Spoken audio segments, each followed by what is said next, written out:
always hear of stars in the audience.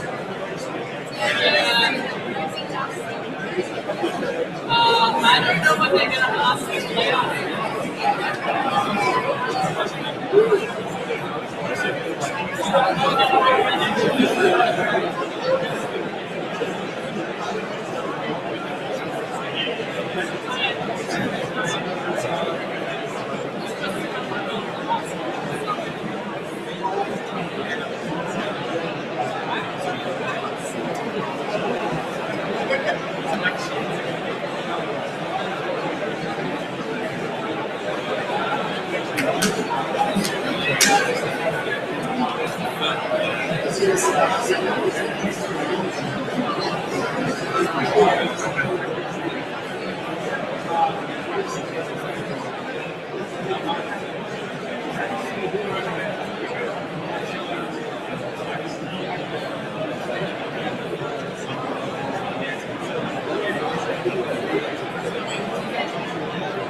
Hello, Sydney.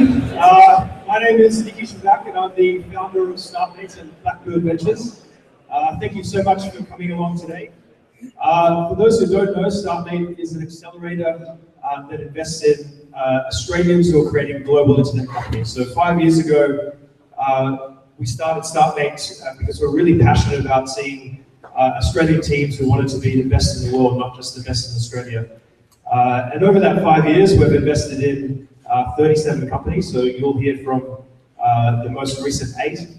The 29 before them, more than half have raised the seed round, and 5 have raised a institutional Series A round. Plenty of companies on their way to that endeavor of becoming the best in the world. Testing, still on? No?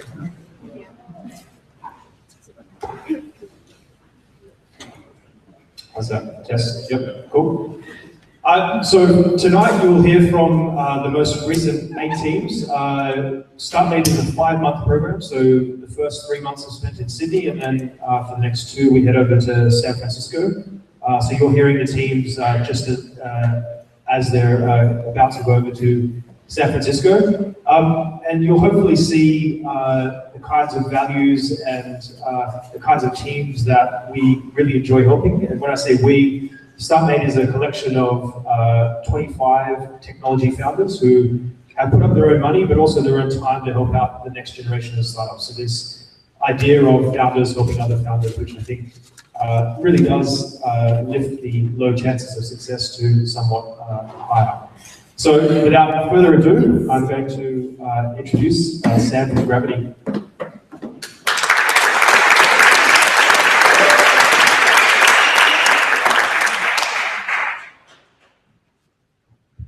So while she's setting up, so we'll have 8 presentations of about 3 to 4 minutes each. After after each one, I will have time for 1 or 2 questions. So myself and Jackie, our program manager, will be roving around with the mics. We'll rinse and repeat for all of the 8 companies. And then after that, we can grab a beer outside again. Cool, thanks. Is this one working now? Yeah. Can you hear me in the back? Great, so I'm Sam. I'm the CEO and co-founder of Gravity. So Gravity is a publishing platform for fitness experts. We let big name trainers build, sell, and deliver training programs via the Gravity Apple Watch and iPhone app. So I'd like to start by introducing you to the biggest names in fitness that you've probably never heard of. These guys and girls have hundreds of thousands, even millions of followers on social media. They don't have any apps, however. They do make money by selling training programs as downloadable PDFs. Some of them even train celebrities for hundreds of dollars an hour. They have really great brands, great content, very engaged audiences, but they're monetizing really poorly. And this is just an example. People distribute pirated copies of their content in their marketing channels. And I don't know if you've ever tried to use a PDF in the gym, but it really sucks. You're lifting heavy weights or moving at a fast pace in a confined space. It's just no time for faffing around with paper or zooming in and out on your phone. The good news is Apple's about to release a product that's going to be on the wrist of a user all the time, but it can't track or guide this sort of a workout natively. And that's why people will need Gravity. So with Gravity, you can choose the programs of your favorite trainers, download them straight to your Apple Watch, and it'll guide you through exercise by exercise. It'll time your rests and vibrate when it's ready, you have to go to your next set. And you can also edit key data, like weight lifted and repetitions by 1 or 2 taps on the screen. Trainers need these so they can monetize across different platforms and devices and different languages. None of them can afford to build apps like this of their own. They need a way to get content that's so desirable into the devices of their followers and turn the ROI on an Instagram follower from a couple of bucks a year to hundreds of dollars a year. So Gravity started just 4 weeks ago with a survey that was posted on Reddit. And overnight we had 550 emails for our beta. And from that survey, we now have 30 trainers that we're working with to build out our platform. And the ones we've secured so far, between them have followers of 140,000. Our business model is it's a free app to download and to run your own program. But if you want the program of a particular trainer, you need to buy that, and that price is set by the trainer, and we take a 20% commission. At the moment, the total addressable market for users of this sort of an app is about 250 million, but really our vision is for something much bigger. We want the biggest names in yoga and Pilates, nutrition, cycling, running, whatever sport it is you're interested in, all monetizing and publishing their content, their knowledge, their audiences via Grabble. And you can imagine if people are using apps like this all day to track both nutrition and activity, there's going to be a really rich data set that's available for them, but also valuable on an aggregated scale. A little bit about the Gravity team. My co-founder, Vend, he's been developing in Rails and iOS for 9 years, but he also happens to be a qualified personal trainer. At the moment, he has 1 client, that's me. I've been working for the last 3 years at surfstitch.com, which is the world's largest online action sports retailer in product and marketing. And the both of us, we have bought programs and tried to use them in the gym and felt like absolutely no one was doing so. And like most fans of trainers like these, we think the content delivery mechanism in the fitness space is really 90s and needs to lift its game. And we think that we're the right team to deliver on that. So we're raising a seed round of 500,000 to pad out our product team and acquire more of these rockstar trainers all over the world. Really excited about what we're doing, excited about the potential of the Apple Watch app, and looking forward to speaking with you about it after this. Thanks.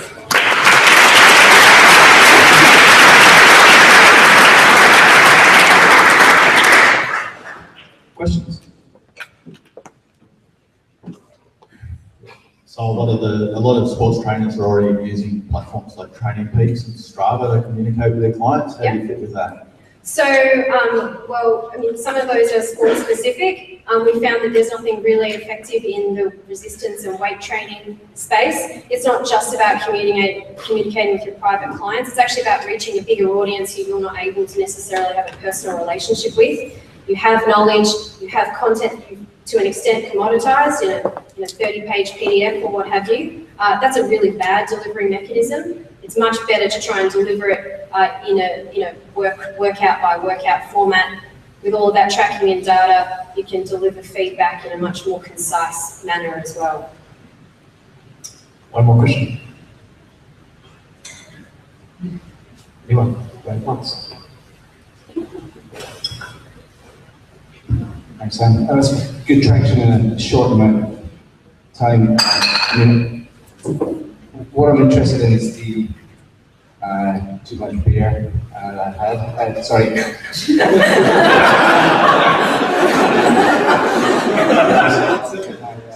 Press by your traction too. I did have 2 beers and I kind of forgot the question.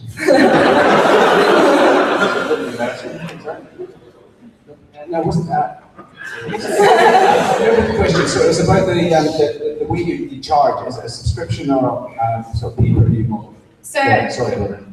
So it's we're expecting to have a tiered system where if you just want the program, it's downloaded as much like a book is, and it's accessible through the app. If you want access to an online community or some online coaching, that's more of a subscription-based model. But the data is yours to keep using even if you're not using the subscription anymore. Cool, thank you very much.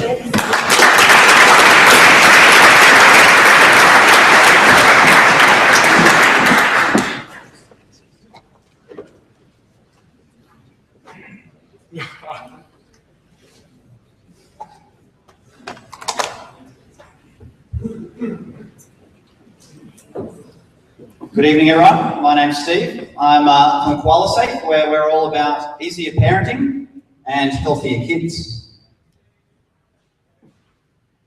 So the internet is an awesome resource. Every parent wants their child to experience it in a really full way, and we at Koala want that experience to be a safe and a healthy one. But it is a new world for parents. It used to be that you had a single family desktop computer in the living room. Very simple to supervise, very simple to control, but that's now moved to tablets. There's an average of 6 devices in the home: tablets, iPads, phones, MacBooks. And this all hit home for me when my nephew and niece got an iPad each, Christmas 2013. And as you can imagine, that was a very exciting morning. But things soon changed. We went from playtime, which was wrestling, cricket, trampoline, chemistry sets on the left, to this familiar hunched over, glazed eye look on the right that any parents here will recognise, particularly if you've heard of the game Minecraft. Turned out it wasn't just my family experiencing this, it's a global issue.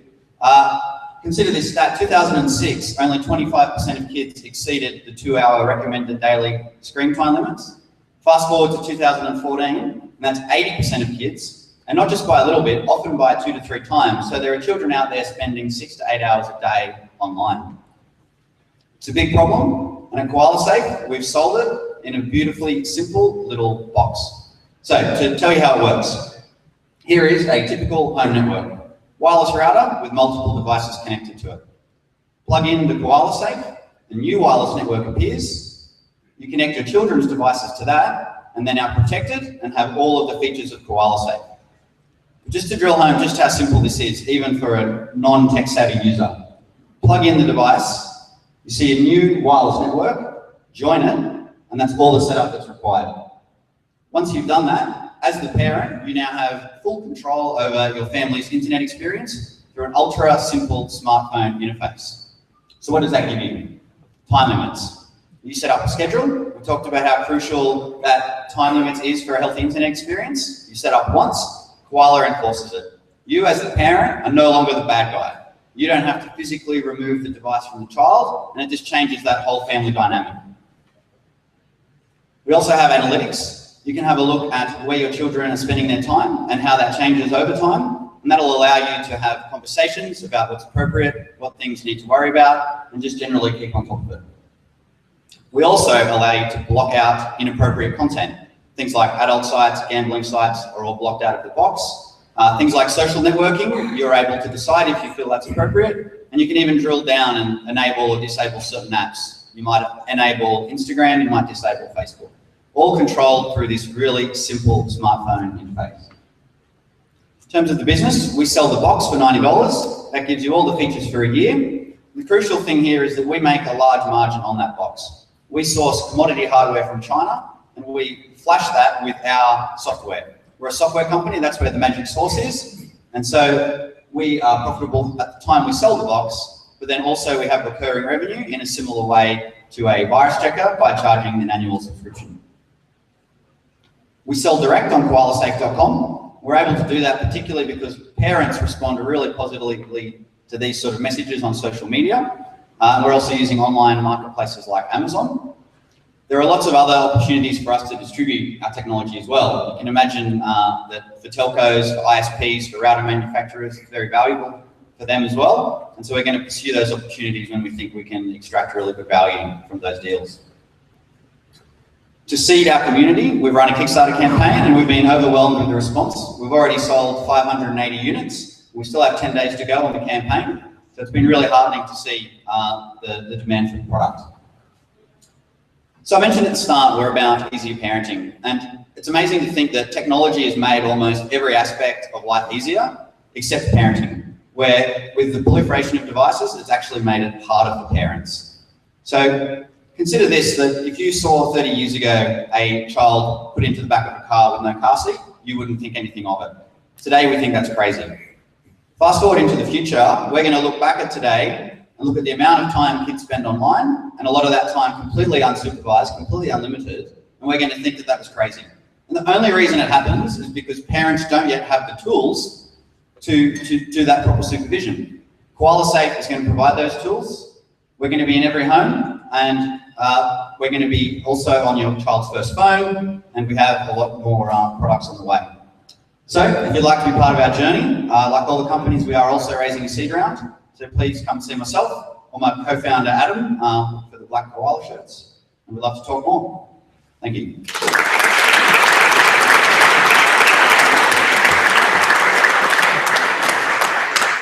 All right, 2 questions.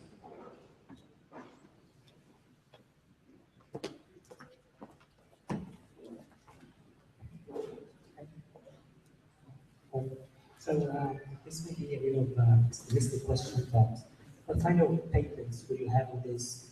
In another way, what would prevent other companies which are doing Wi-Fi routers or just sending an upgrade for their Wi-Fi to have those such features? And then what's your add-on on you? Sure. We haven't yet registered any patents. That certainly, when we secure funding, will be one of the use of proceeds to set up our patent sort of defensive strategy. We have, like trademarking is obviously a good start. So, we have all of the domain names, we have registered our trademarks. So in terms of defending the brand, we've started on that road. But yeah, we still need to engage a patent lawyer to see which aspects of the technology is defensible from a patent point of view. Hello? Hello? Hi. How do you handle offline use? So if the kids just want to play games offline, how do you control that, monitor that, and have the analytics around it and all that sort of stuff? Sure, great question. So there's 2 parts to the answer. In the very first version of the product, offline use is not controlled. When the internet goes down, you could still play a game, say, that didn't connect to the internet. But I guess the story I told with my nephew and niece and the Minecraft obsession, as we've talked to users, we've found it's those internet-connected things, those online activities, watching YouTube, chatting, playing online games, that is the key addictive behaviour. That's what's hardest to break. So it's not the most burning issue. But in the product pipeline, we will look at the features that iOS offer to businesses to enable businesses to lock down devices for use and make those available for consumers. So it's not in the Kickstarter version, but it is coming. Thank you very much.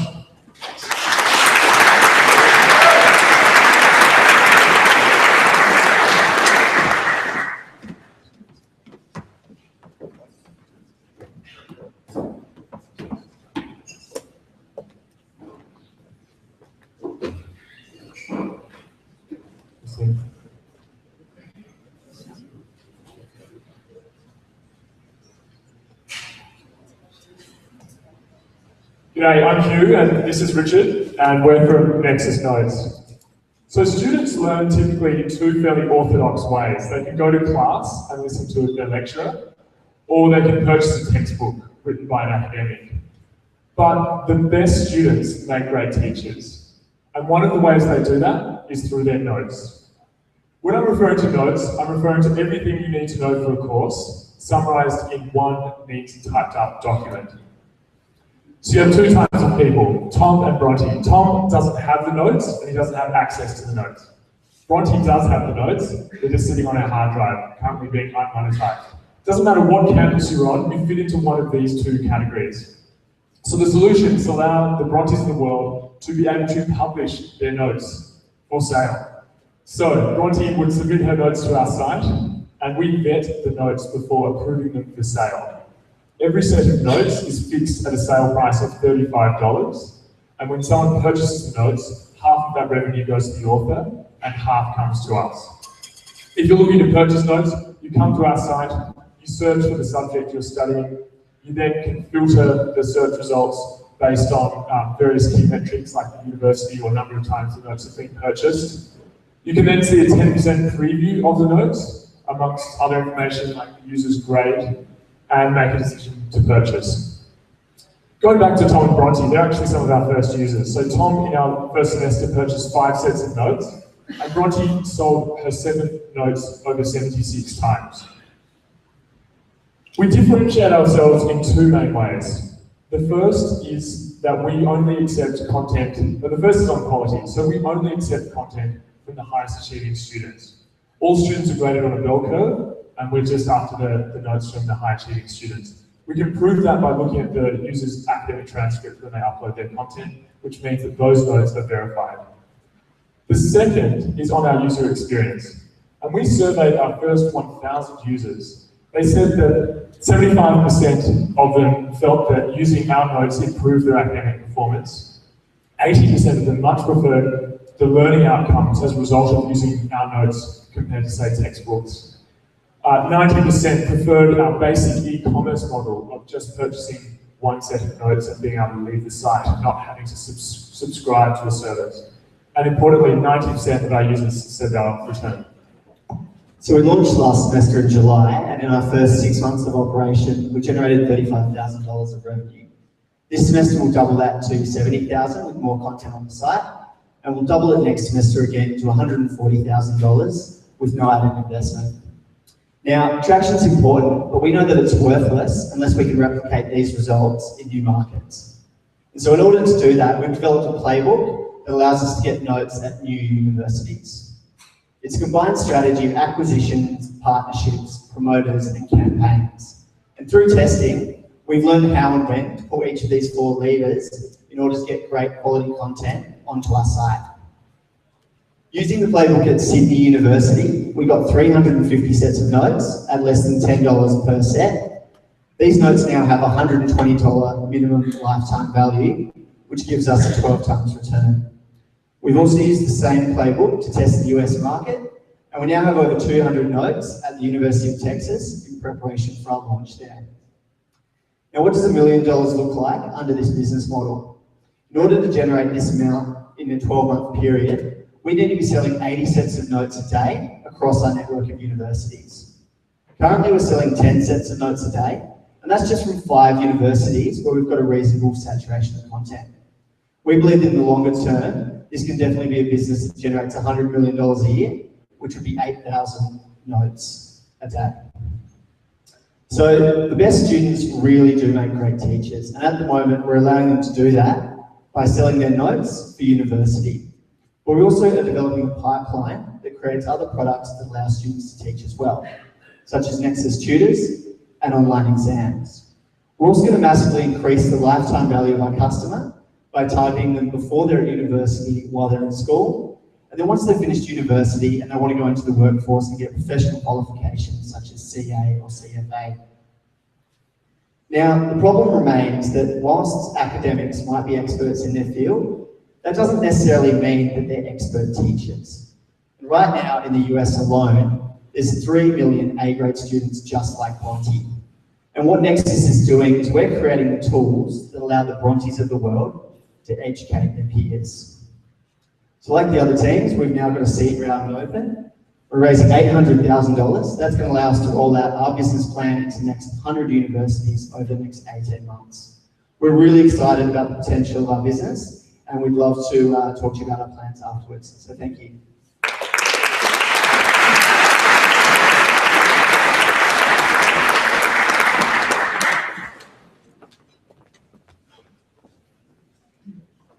Hi guys, great presentation. Have you guys heard of Victor Cheng? He's the guy who does the notes for consulting interviews. Any business grad going for management consulting will have gotten a pirated version of Victor Cheng's audiobooks, PDFs, and so on. How do you guys stop the piracy? Sure. So we have a fairly basic technical solution to that, which is basically just watermarking every page of every set of notes with the person who purchases the notes' personal details. We also, in that survey of our first 1,000 users, found that only 10% of our users had shared a set of notes with other people. There will be better technological solutions to that in the future. Right now, it's not a huge priority for us, but yeah. One more question. Yeah, I have a question. So obviously, I'm not sure how to phrase this question. Education in general, particularly tertiary education, is changing more to online education courses, Udemy and that kind of stuff. How does your approach look at that or consider that at all in terms of the evolution of education? Sure. So obviously education is becoming more and more online, and we feel that our business is actually advantaged by that shift. I think because education is becoming more competitive as universities move towards outcomes of producing more degrees, students more grade focused, and we believe that that means that their results are going to be more important. Now, going back to your thing about how it's going more online, we feel that notes still are applicable for massive online open courses and other things like that. And we think that education becoming more online is just going to be assisted by student-led learning, such as what Nexus Notes is doing. Cool, thank you very much.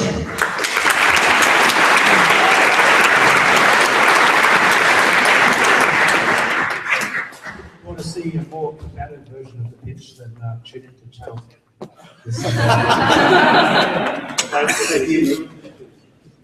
Nothing to say, I should say.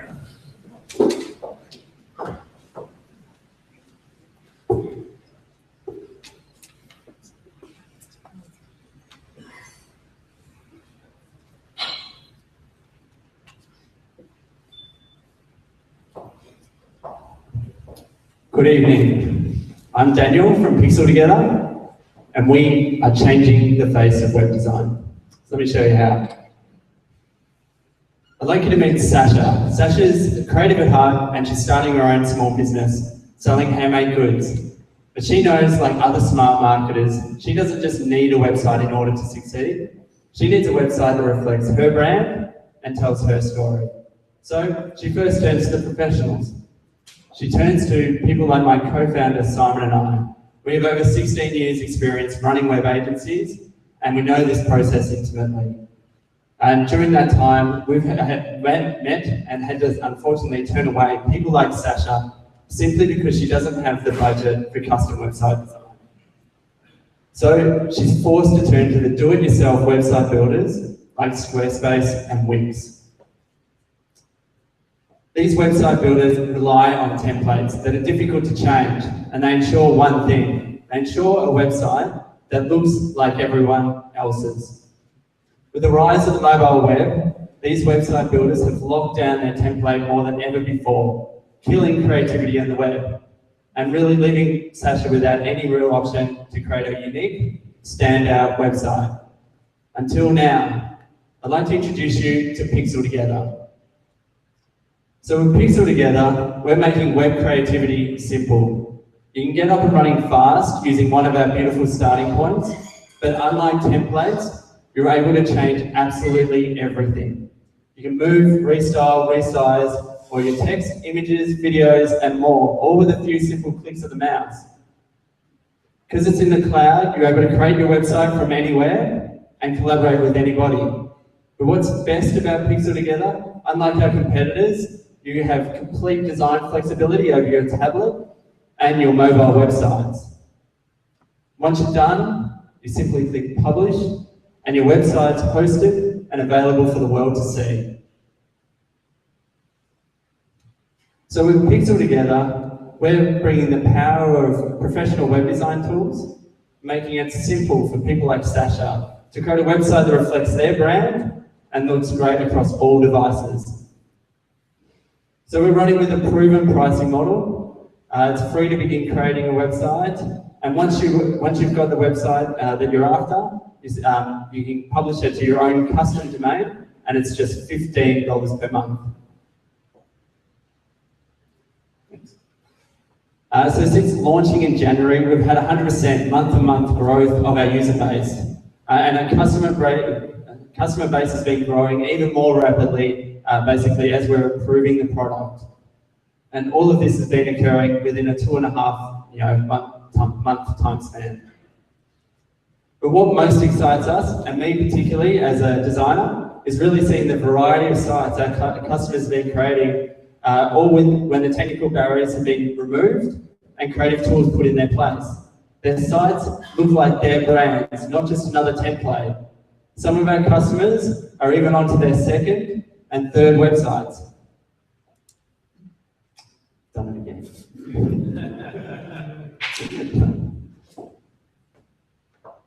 So how big is this opportunity? Between the top 5 website builders, they account for more than 150 million websites. And this is obviously growing daily. So that's why we're raising our seed round. We're looking for 1.2 million in seed funding, and essentially that will allow us to accelerate and scale our customer acquisition and marketing channels, but also further evolve our product in order to allow our customers to get up and running faster and easier, but also to be able to build bigger and more creative. So I'd love it if you could join us in our mission towards making web design excellence more accessible. Our seed round is open like everyone else, but we'd love to take any questions, and you can chat to Simon or myself after this. Thanks.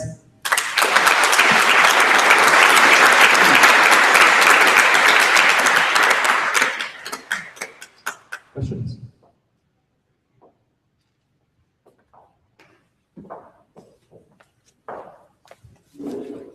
So I actually work in this space, so I hope it doesn't come off as a snarky question, but from my experience, a lot of people who don't have experience with design, when they're left to tools of their own regard, they typically design something that doesn't actually look that good.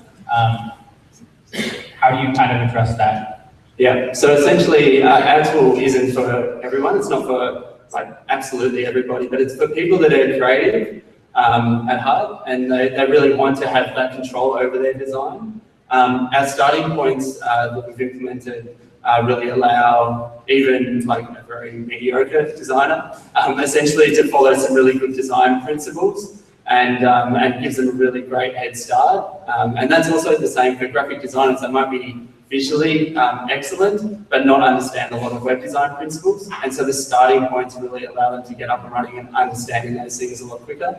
So, yeah. What have you done to make it possible for people to put e-commerce on the site? Okay, at the moment we're not focused on e-commerce. It's probably a little way down our roadmap. Mainly because there's other platforms out there, Shopify, and that handle a large degree of that technical complexity. But having said that, like our platform does rely on connected services and can be extended quite easily using a number of third-party tools. And so in particular around e-commerce, we can leverage a tool called Snipcart, which essentially allows us to put a full e-commerce experience within a layout without us really needing to be able to do a massive amount of, technological and development work. So yeah, it essentially with all these connected services, we're able to provide a lot more functionality than what you could previously. Thank you very much.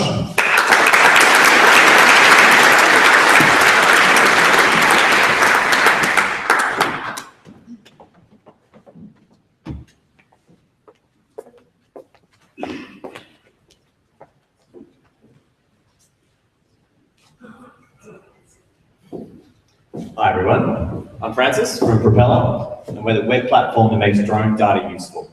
We take the raw data from drone pilots and we make it powerful and accessible for thousands of new users and users. Why are we doing this? There's big industries that want drone data today. Asset management companies can use it for dangerous and boring inspections. Resources companies can use drone surveying to track the volumes of piles and pits. And construction companies can use regular mapping for oversight of their sites. There's also a growing drone industry, especially in Australia and all around the world. We are the platform that connect these two industries. Instead of a drone pilot sending through a Dropbox link or a USB key in the mail to one of these companies that want to access this data at scale, we let them deliver it through a web platform, and it looks a little bit like this. It's one place where you've got all of your projects listed and with all of the data organized by date and location. With the 3D surveying, you can actually, in browser, measure volumes instantly and compare the changes between those volumes over time as well. With the same data, you're getting a high-resolution map of the site. You can use our tools to observe the changes over time, and you can also, with one click, create instant and actionable data. To use drones to access dangerous areas, we provide inspection tools that put you on site. We can use the full resolution of original stills to put you into areas you couldn't access normally. And we can also create full 3D renders of sites so that you can get a look at how the site looks from any angle. You can also use our tool for dangerous inspections to make maintenance more regular and safer. The great thing is that this tool is in use by customers already. Our first customer, Craig & Rhodes, is a surveying firm, and frankly, they won't stop ordering data from us. We've already done 6 sites for them, and we've booked 50K in revenue through them. Our second customer is a multinational quarrying firm. They've got sites all around Australia, and we'll be surveying for them in April and May. They can see how Propeller's data platform can change the way they're doing quarrying here and around the world. Our third customer is Transport Services. They've used our platform to keep their workers safe on regular maintenance applications. And our fourth customer that we've just signed this week is TasWater, who'll be using both the surveying and the inspection tools on the dam site just out of Hobart, with more than 80 dams in Tasmania also able to use the platform. With all these customers, we've worked with drone operators in 3 states already. And the exciting thing is that not only are our customers excited about getting the data, but the operators are excited about using our platform to deliver it. We give them faster processing, we give them better quality features for their customers, and we give them the ability to deliver to people they could never have talked to until now. And we know this because we're just starting to see the first customers come in as referrals from those operators as well. With both of these kinds of users, we're in a really interesting position in this very early stage industry. We get to learn from direct sales, talking to big customers who want to start adopting this data, but we also get to learn from a huge network of entrepreneurs who are out there finding the drone applications of tomorrow already. This means we get to learn really fast, we get to grow really fast, and we get to establish a leadership role in this industry. But we need your money. At its core, Propeller is a technology platform, and what we need to deliver is a platform that is useful, full of features that keep people coming back, that's shareable, that gets more and more people on the platform, and that actually encourages people to find all new uses for the data. Propeller's already helping the big industries of the future that know they want drone data, and for the big industries of tomorrow that are just about to figure it out, Propeller's going to know before they do. We're raising 750 grand right now on our $4 million pre-money valuation. We'd love to tell you a bit more about our plans. Any questions?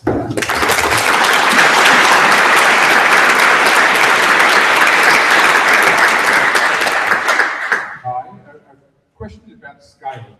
So I saw that you can scale through partnership. How does your platform cope with that scale? Is there congestion inside your platform? What are the processes to enable tens, hundreds, thousands of clients to leverage the platform to get the outcomes you're talking about? All of our platform is hosted on Amazon Web Services. Before I worked on drones, my background is in identity management on systems for millions of users for some of the biggest organizations in Australia. So that's the bit we're pretty comfortable with, to be honest. Is, this data comes in by the terabyte, but that's actually at the core of our value offering.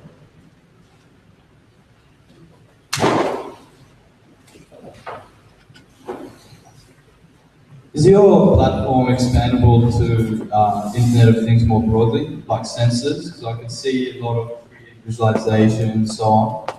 Yeah, there's definitely, there's no reason to limit ourselves to drones to capture this kind of data. And I think as people start to do higher resolution management of their sites through a tool like this, there'll be ways to use Google Glass, ways to use permanent fixed cameras and different kinds of sensors. So there's a lot of room for that type of thing as well.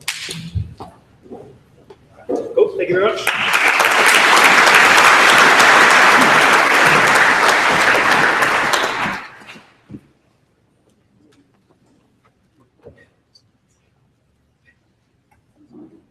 Hi everyone, I'm Sam, and I'm from Robbie, and we're saving employees time.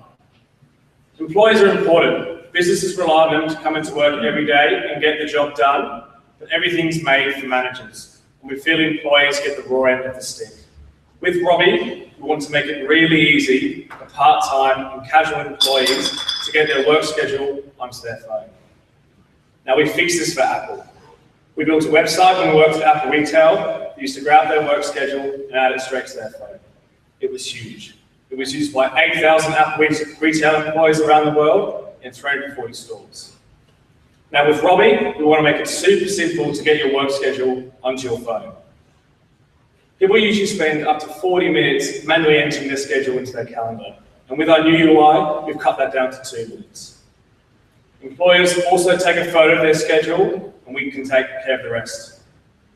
You can also connect with co-workers on the platform to have transparency over people you want to swap a shift with and who you're sharing days off with. The best part about Robbie is that it can be used by anyone, wherever they work. Now, who are we building this for? 1/3 of the US workforce work in shift work. That's 41.2 million workers. And we're going after retail. That's 18.5 million workers. Now our strategy is to locate willing employees and bring them on as power users. Establish a relationship with them, and then we can begin to import their schedule. We've currently done this with Cameron for Apple. We've identified the top 10 biggest retailers in the US. We're going after them from the ground up. There are over 2.6 million potential employees working at these stores. And we now have users from 60% of them. And we have this natural network effect. We're seeing that it takes about 2 weeks to infiltrate a store. First person starts using it, 2 weeks later, the whole store's on board. And this is our user graph. This is our network effect in full effect. These clusters of users are people who've created networks, which are actually stores. You can see the Apple Store from Westfield Penrith here, and also Woolworths. What's interesting about this is it's completely a result of word of mouth. Now, since we went live on the 14th of February, we have over 5,600 users. We've had 50,000 shifts added since launch, and we have a 90% activation rate on new users. Now, we feel a shift is important because it is an atom of a resume. Our vision is to be with these employees throughout their whole career. We want to help them transition between jobs and promote their reputation as an employee. We feel good employees want to be able to broadcast their capabilities and reputation to potentially new employers.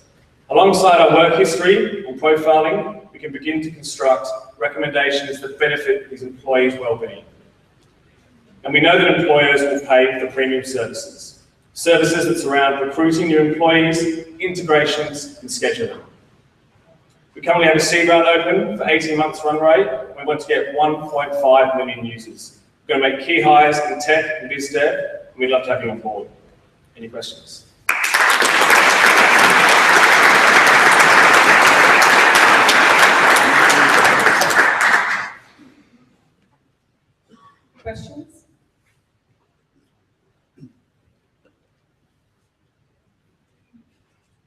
Oh, I guess did you jump in? The monetization plan is not so clear, so can you talk a bit more about that? Sure. So right now, we're just focusing, because the employee app will always be free, and right now we're just focusing on that at the moment. We don't exactly know what that'll look like, but we are actually testing integrations with managing services and like existing rostering systems right now. But right now, we haven't given much focus to that because we are so concentrating on the employee app right now to get as much growth as we can, infiltrate these sort of top 10 identified companies, and then come up with a business offering for those managers.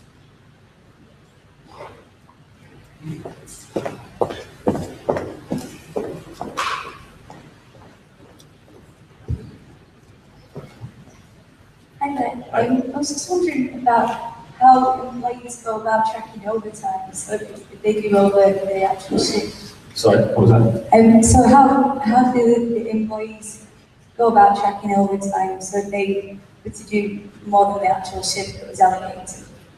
They can actually adjust those shifts, and we're going to release a feature now that they can adjust those shifts and then put in that shift as overtime. We have heard from a lot of our users that they'd love to be able to track overtime, and it proves that they have worked that overtime to show their manager. But yes, that's something that will definitely happen in the roadmap, absolutely. Cool. Thanks, Sam. Thank you.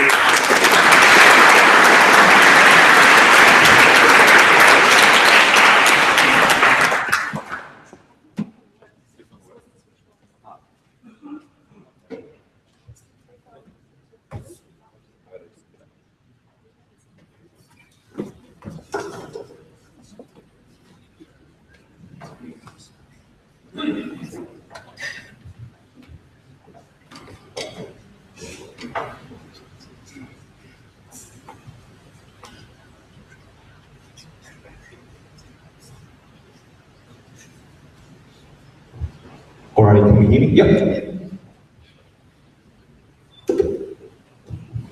So g'day, my name's Tom, I'm from Room Ranger. We offer personalised hotel management. And we built this service for people like Rebecca. She's managing an independent hotel with 45 rooms. Now, unfortunately for Rebecca, if I was to book a hotel tonight, I probably wouldn't end up staying in her hotel. And the reason for that is she's getting really, really bad reviews. And this obviously makes her harder to find on travel sites. And also if I do find her, I'm going to be really unimpressed and not book anyway. And this causes, profitability problems. So what she needs to do is change that conversation that guests are having about her from a bad experience into a great one that they're going to leave great reviews about. So this is what Room Ranger has been built to address. And how do we do that? You can only do that in the hotel room. You can't do anything about that after the guest stay. So the first way we do this is by managing the hotel stay for the guests. So everything that needs to happen for you to have a great stay is managed through Room Ranger. And that's all automated. So automatically your stay is pulled in from the booking sites, and we turn that into a workflow for staff to follow to make sure all those little things get done. So as soon as you arrive, everything's ready. And finally, it's always up to date. So any staff member can have the latest information when they deal with you, so you never have to repeat yourself. Now, that makes a really great stay. So that's in many ways meeting your expectations, but it's not really unforgettable. And we want unforgettable stays. So how do hotels go about making our stay unforgettable? They can only do that by personalising your experience and sorry about that. Yeah. Back on, there we go. So they can only do that by offering a personalised experience. Now, the only way a hotel can personalise an experience is to get to know you, and that's what Room Ranger is also built to do. It personalises everything for you. So we do that through building a really rich guest profile, and that's through pulling down information from online automatically and sending out pre-check-in surveys. Now, this means that we can mix that with some cultural cues, because if you're from another country, you often need to have a different type of interaction with that guest. And finally, that relationship doesn't have to end once you check out. We can send targeted emails. So if you stay for your honeymoon, 11 months later, we can send you an invite that is offering to repeat that amazing stay that you've had. So at the moment, we're in open beta. We're working with hotels and building out our feature set. We've had over 210 hotels sign up and start participating. And we're really excited because it's growing really well in some growth regions. So Latin America, we've had 36% of trials come from there. So at the moment, we've got a seed round open at $750,000. That's to help us continue to build out our feature set for larger hotels and to invest in sales teams in our growth markets. Does anyone have any questions?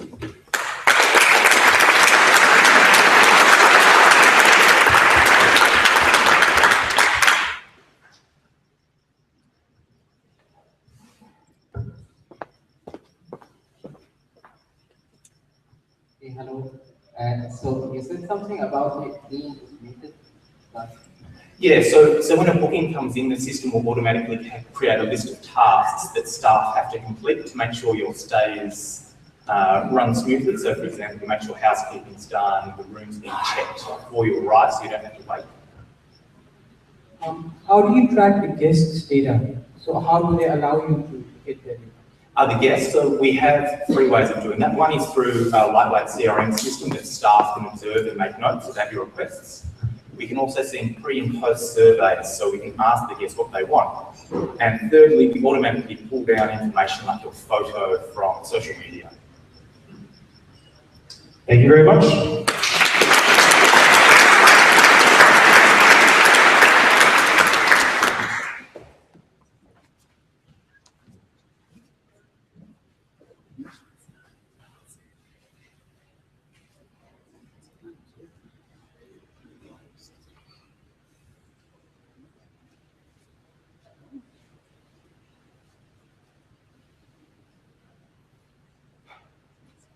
Good evening. My name is Jonathan. I'm the CEO and co-founder of Vend.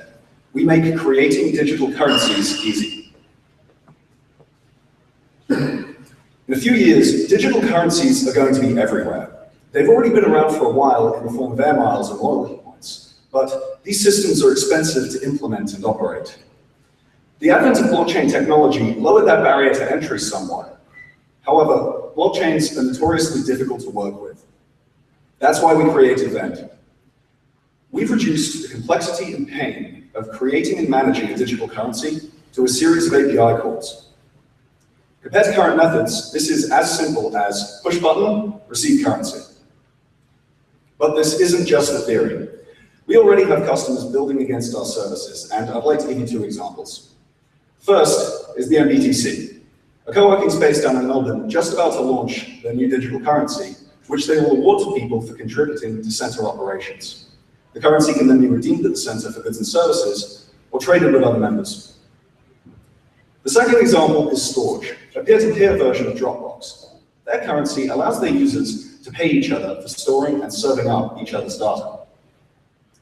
Storage ran a crowd sale of their currency to fund the development of their platform through Vend, and they raised $550,000. Both of these companies created and distributed their currencies through us, and their customers interact with the currencies through us as well. But those are just two of our customers. We've created $1.2 million worth of value on the blockchain for a number of different customers across a range of different industries. And recently, the SEC over in America announced the legalization of equity crowdfunding up to $50 million from non-accredited investors. This has spurred a wave of conversations with customers old and new about potentially running equity crowd sales through Vend. We have two revenue models planned. The first is a fairly standard API model with tiers and a minimum monthly spend and a flat cost per call. The second consists of value-added services that we've created, such as crowdfunding as a service and trustless escrow, that will incur a percentage fee. We're going to acquire 1,700 paying customers by the end of 2016. To do this, we're going to take a page straight out of Stripe's playbook and target developers as a distribution channel. To get into their heads, we'll advertise on developer-centric podcasts and forums, and to get into their toolboxes, we'll run a series of hackathons and game jams with prizes for the teams that can build the coolest thing using our services. We do have some competitors in the blockchain space, but they only expose basic functionality on individual blockchains, and they completely lack the value-added services that we've created. Regarding our competitors, the more traditional, we have a number of unfair advantages that will allow us to dominate the market.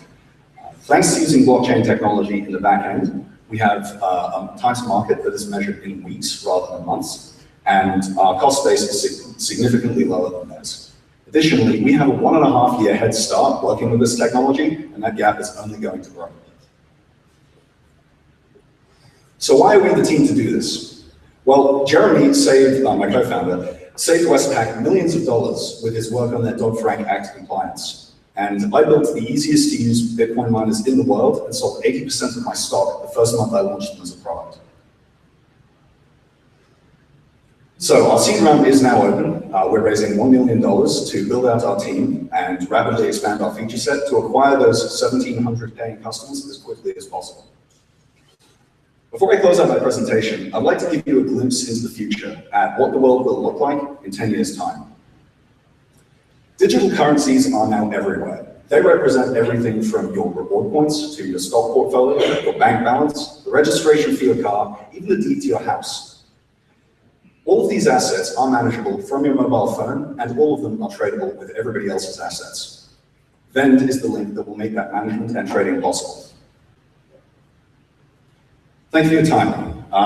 We're very excited to discuss the opportunity with you afterwards, and now I'll take any questions.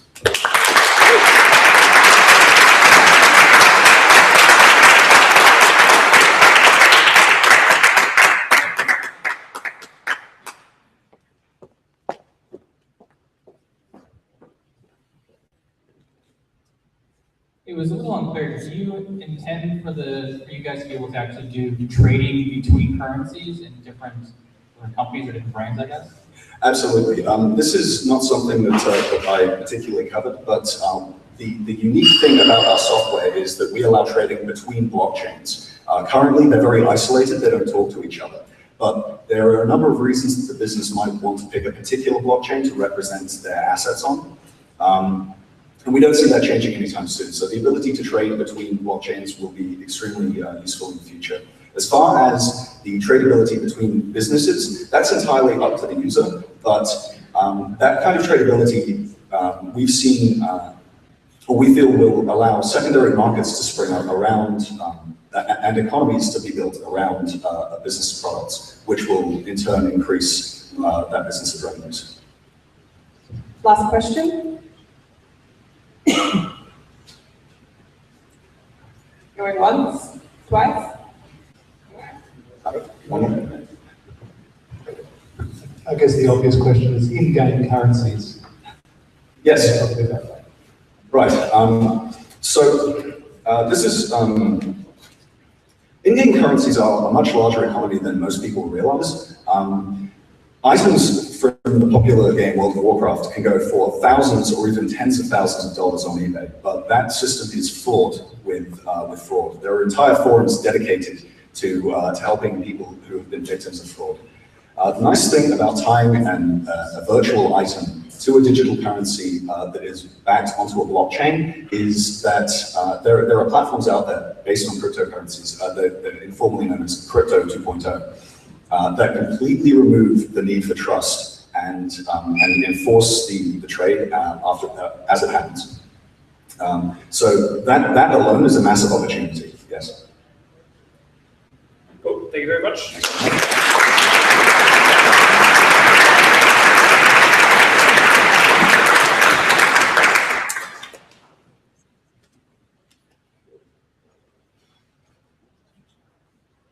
Cool, thank you. That actually wraps up the pitches for tonight. Thank you so much for coming along. I don't want you just to come along tonight and to watch. I want you to do something. So what is one thing that each of you can do? Can you buy something? Can you buy a Koala safe? Can you book a drone flight on a quarry that you own in Western New South Wales? Do you know an investor that one of these folks should speak to? Can you email them and tell them about the companies? Can you invest yourself. So after this all wraps up, don't go straight home. Go and talk with the one team that you particularly like the most. And thank you so much for coming today. One more thing I want to leave you with, we're also producing a conference, the Sunrise, as part of this year's Vivid Festival. So if you think of tonight's experience with the iconic startups that you know. So we have the co-founder of Eventbrite coming across from San Francisco, the founders of Tyro, Pipe Networks, Red Balloon, and a host of others. If you'd like to see what they look like at this stage of their lives, how they got their first customers, what their first products look like, and how did they earn their first $5,000 a month of revenue, then I'd love for you to come along to the Sunrise. More information, thesunrise.co. Thank you so much for coming along.